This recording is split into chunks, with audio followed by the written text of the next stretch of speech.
बिस्मिल्लाहिर्रहमानिर्रहीम। अस्सलामु अलैकुम। आप देख रहे हैं ताज 92 न्यूज़ और मैं हूं नाइला भट्टी। नजर डालते हैं आज की खबरों पर। पाकिस्तान तहरीक इंसाफ जिला टंडोलायार के सदर असलम लिगारी, जनरल सेक्रेटरी जावेद कालरू, खालिद दुरानी, अजीज अहमद कम्बोज, शाकिर खानजादा, सैयद हामिद शाह, शाहिद मिर्जा, हाजी रियाज कायम खानी की सरबराही में टंडोलायार प्रेस क्लब के सामने महंगाई के खिलाफ पार्टी वर्कर्स का एहतजाज, जिसमें ज़िले अहदेदारान और पार्टी वर्कर्स ने शिरकत की। आइए सुनते हैं सदर असलम लिगारी और जनरल सेक्रेटरी जावेद कालरू की जुबानी। की ये सूरत हाल बताना चाह रहा हूँ, झंडो मरी की और चंबड़ की, वहाँ पे मैयत उठाना और उनकी तदफीन करना सैलाब की वजह से वो भी एक बड़ा मसला है। इसलिए यहाँ पे जो इलेक्टेड MNA और MPs यहाँ की इंतजामिया को और गवर्नमेंट को, इन हुक्मरानों को मैं कहना चाहता हूँ, अब बहुत हो गया।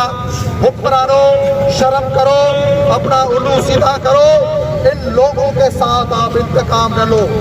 लोगों ने आपको इसलिए वोट नहीं दिए, आपको इनको जलील करो, इनको रुस्वा करो।